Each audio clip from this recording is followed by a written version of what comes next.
The Western world is changing, profoundly and rapidly. As we've lost our conception of God, that recognition of some higher governing power from which all creation springs, the divine and lofty ideal that has been fuel to the fire of human greatness for generations, money naturally slithered in to fill the void. And as it became the new driving force of individuals and nations, all organs of influence and control naturally fell under its sway. The obscenely wealthy on both sides of the political spectrum began to use their purchased major media platforms to push the idea of mass immigration and the destruction of borders as a means of ensuring an endless supply of dirt-cheap, exploitable labor. It's difficult to imagine something more sick than the hijacking of a nation's noble and altruistic instincts to serve negative ends. But ambitious profiteers tend to care for little but their bottom line, and their unrestrained greed must wear a mask of virtue in the process. Instead of finding means to support these individuals in struggling or war-torn regions, to feed, clothe, house, and create lasting solutions for them in the places they've always called home, a deeply corrupt press began to craft the narrative that the only way to help these individuals was to import them in massive numbers to live next door to us, even in some cases in our own homes alongside our children. In our blind, albeit well-intentioned altruism, we threw open the doors and watched as well-funded organizations began shipping in migrants and refugees by the millions in both Europe and America. The results have been catastrophic. Skyrocketing crime, especially rape and sexual assault, with large sections of certain nations now essentially off limits, especially to young women. An explosion in gang violence, a massive strain on the social welfare systems, and profound economic costs in general.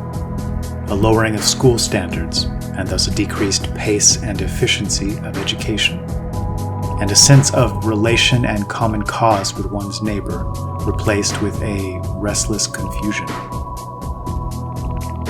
For the first time in modern history, life expectancy is falling. Suicide rates and drug overdose deaths soar. And once beautiful cities are now littered with urine, feces, used needles, and broken people. Amanda. Yes.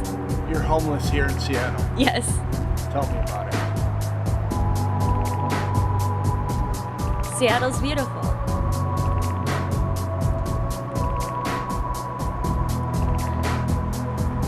What do you want to know? Is this video then something of a last message to the West? An epitaph, even? A recognition that we've squandered our brilliant inheritance? That the world our ancestors so painstakingly built up over the millennia has been casually discarded and left to be picked apart and sold for scrap? Perhaps. But something encouraging is beginning to happen. The conditioning is beginning to break. Vital questions are beginning to be asked. What if that noble altruistic nature that causes us to seek to help the world would soon be rendered moot if we became unable to even set our own house in order? What if diversity wasn't a nation's strength? What if it wasn't the friction and tension and the pulling in opposite directions that made nations stronger, but rather the sense of family, of community, of social cohesion and resonance, that ability to relate to and feel a real bond and kinship with one's fellow citizen?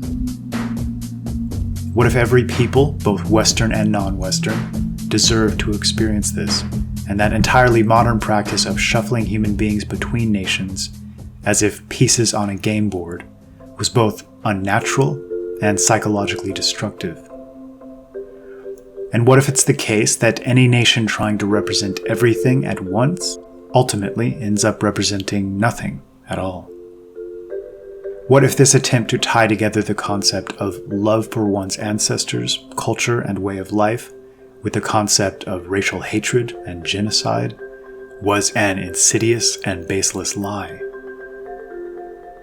What if all people deserve to feel the right to love and respect their roots? And what if we chose to simply ignore those hateful voices demanding we teach our children to feel a paralyzing guilt, and instead chose to be positive and life-affirming? What if, as individuals, instead of taking the easy path and virtue signaling in exchange for social or career advancement, we instead chose to be selfless, self-sacrificing, and prize the future of our children over our own personal benefit?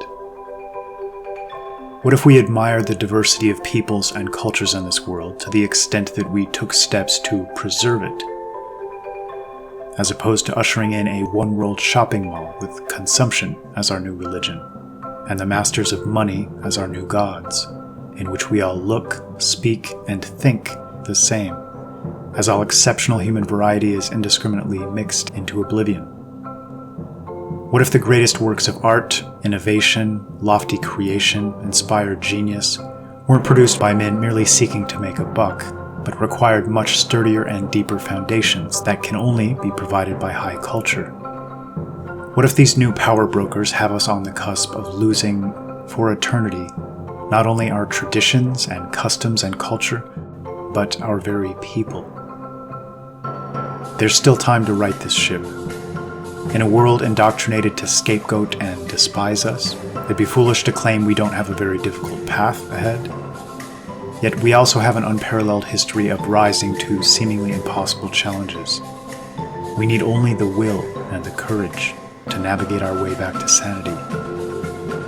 So as to whether this is a last message to the West or a first message to the West, we need only answer this simple question: is there something here worth saving?